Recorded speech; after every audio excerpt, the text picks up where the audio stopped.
11h46 sur Europe 1. En cette fin de première heure d'Eliott Devallez-vous, on se pose une nouvelle question en studio. Souhaitez-vous un retour nos urnes? Assis autour de cette table, les invités d'Eliott Devallez-vous, Arnaud Benedetti, professeur associé à l'université Paris-Sorbonne et politologue, Pierre-Henri Dumont également, est votre invité, secrétaire général adjoint Les Républicains, et bien sûr nos chroniqueurs au rendez-vous chaque dimanche, Jules Torres du JDD et Sébastien Ligné de Valeurs Actuelles.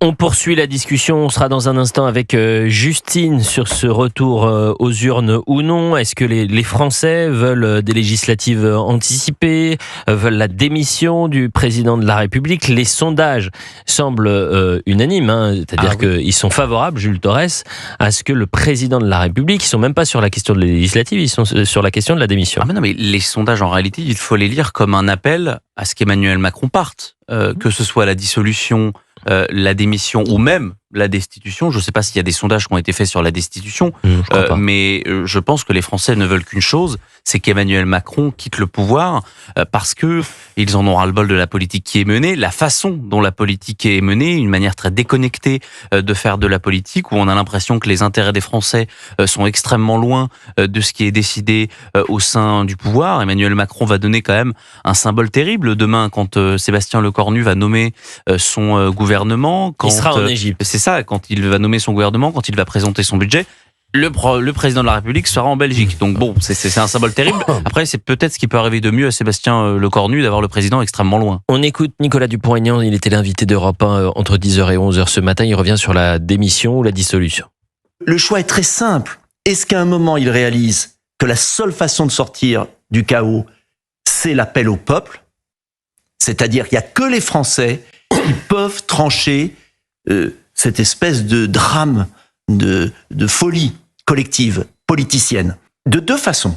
Soit par une nouvelle élection législative, qui rebat les cartes au Parlement et qui permettrait peut-être d'avoir au moins un semblant de majorité pour un an. Soit, ma préférence, bien évidemment, par une nouvelle élection présidentielle, parce que c'est la logique profonde des institutions. D'abord, on élit un président en fonction d'un cap donné à 20 ans, une vision du pays, une incarnation. Et puis ensuite, ce président, s'il est élu, obtient une majorité pour mener son travail. Ça, c'est la logique. Arnaud Benedetti, le politologue que vous êtes. La logique des institutions, moi je le pense aussi, c'est en effet, j'allais dire, le moyen de remettre les compteurs à zéro sur le plan institutionnel et sur le plan politique. C'est la majorité des présidents de la République, qu'il s'agisse de François Mitterrand en 86 ou en 93, ou qu'il s'agisse de Jacques Chirac, à deux reprises d'ailleurs, en 97, lorsqu'il perd les élections au moment de la dissolution à laquelle il a procédé, et lorsqu'il perd notamment, et là la référence avec le général de Gaulle est encore plus forte, le référendum de 2005. Donc, référendum qui n'a pas été respecté. Non, mais d'ailleurs. et en plus qui n'a pas été respecté, mais 3 ans plus tard. Mais bon, sur le fond, je pense qu'en effet, ça serait la solution la plus adaptée. Rien n'empêche d'ailleurs, parce que j'entends beaucoup dire, mais bon, Emmanuel Macron ne lâchera rien. C'est vrai que la psychologie, je crois qu'on va en parler tout à l'heure d'Emmanuel Macron, nous incite à plutôt, nous résoudre à cette hypothèse-là. Il n'en demeure pas moins que si demain on a une crise de la dette, si cette crise de la dette, on l'a déjà.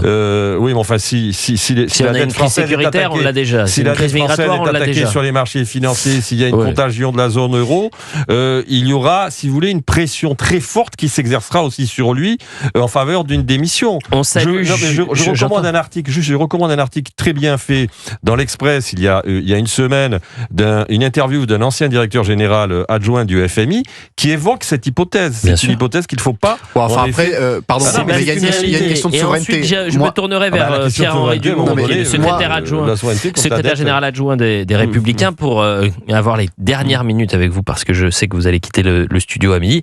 Pour tout comprendre, chez les LR, on n'en a pas suffisamment parlé. Bon, en quelques mots pour répondre, je suis plutôt favorable à une démission du président de la République, mais quitte à ce qu'elle advienne, autant que ce ne soit pas par une ingérence extérieure. Personnellement, ça me dérangerait fortement que la démission de notre président de la République intervienne à cause de la prise de parole du FMI ou des marchés financiers européens. À Bruxelles pour être soumis au Si ça pouvait être une demande populaire qui amènerait sa démission, ça m'arrangerait. Justine, une demande populaire. Tiens, Justine, bonjour, comment ça va ? Plus que la pression. Bonjour Eliott, ça va et vous ? En pleine forme. Alors, le retour aux urnes, vous êtes favorable ou pas, vous ? Oui, bien sûr, mais j'ai bien peur que M. Macron, en fait, n'en fasse plus appel au peuple.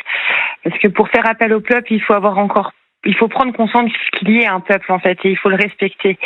Et là, j'ai peur que notre président soit parti très très loin et tellement en optique d'avoir raison sur le chemin qu'il veut mener qu'il n'en fera plus du tout appel à nous. Mais pour moi, la seule façon de sortir de ce chaos démocratique, c'est d'en revenir aux urnes et pas par une législative, parce que j'ai peur qu'un barrage républicain se mette en place, mais plus par une démission. Une démission du président, effectivement. Justine, vous êtes plus de tendance centriste, à gauche, à droite? Je suis à droite. Ok. J'étais à droite républicaine au départ. Ouais. Et j'en prie justement que vous ayez une personne qui représente le parti républicain. J'ai été déçue, très honnêtement. Je suis assez déçue posez-lui par la question que vous voulez. Il vous écoute attentivement. Pierre-Henri Dumont, secrétaire général adjoint Les Républicains. Bonjour monsieur.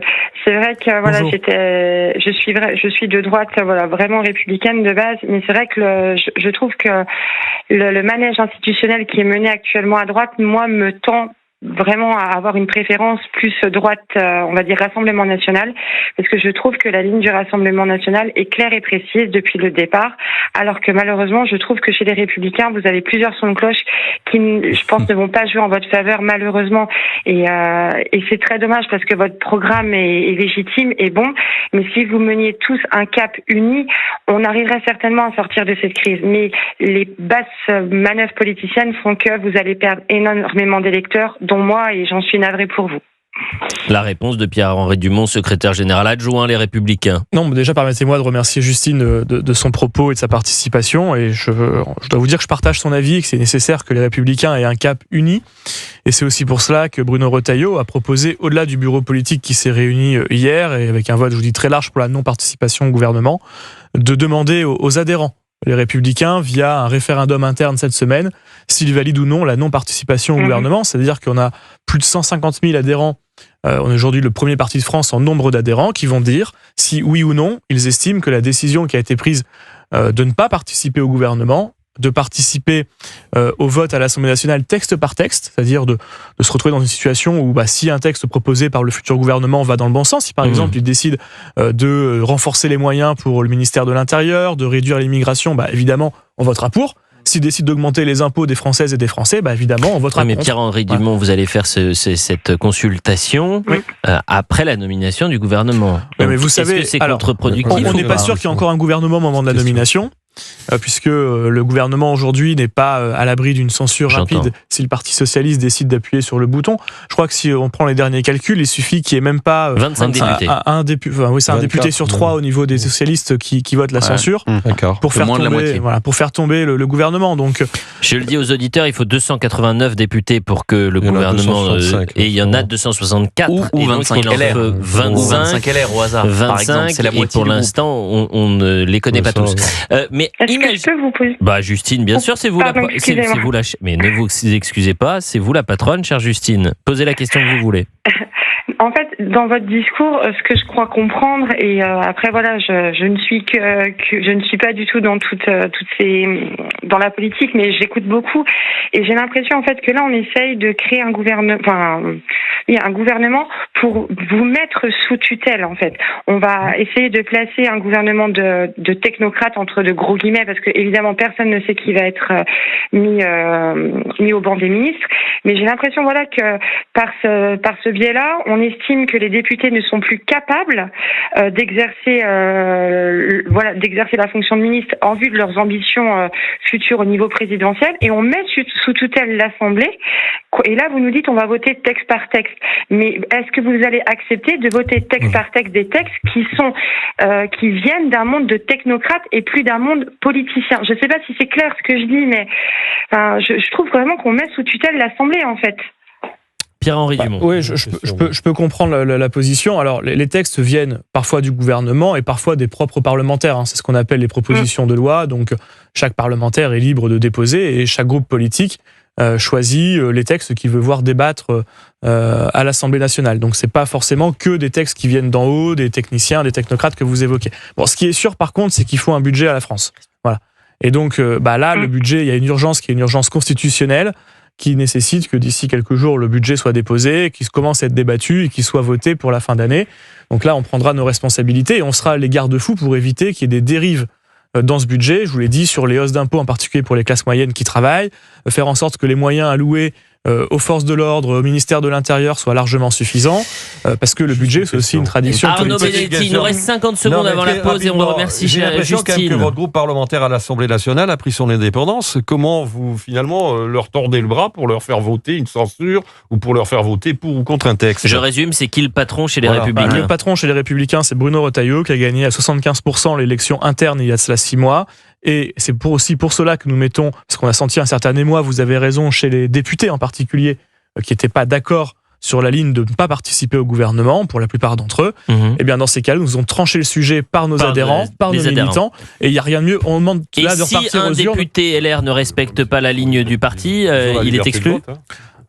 Ce sera à lui de faire en sorte d'expliquer aux adhérents qu'il ne suit pas la ligne des adhérents. Et donc, il y a en effet une sorte de différence, c'est un peu compliqué, mais entre la Constitution qui dit que tout mandat impératif est nul, c'est-à-dire que chaque député est libre de son vote, il n'est pas soumis aux desiderata de son propre parti politique, mais aussi la fidélité, le devoir envers son parti politique, non pas simplement du bureau politique. Donc il est exclu, oui ou non? Pardonnez-moi, Pierre-Henri Dumont, c'est très clair. Ce sera de la même façon normalement, quand vous respectez pas la ligne d'un parti, c'est dehors. Ce sera de la même façon, et là, je vous ai raison, ce sera de la même façon que si un ministre de LR devait rentrer au gouvernement, ce sera une aventure personnelle et on devra en tirer des conséquences. Merci beaucoup Pierre-Henri Dumont, c'était un plaisir de vous avoir dans Elliott Deval et vous, chers auditeurs, vous restez avec nous pendant encore 1 heure puisqu'on est en direct jusqu'à 13h.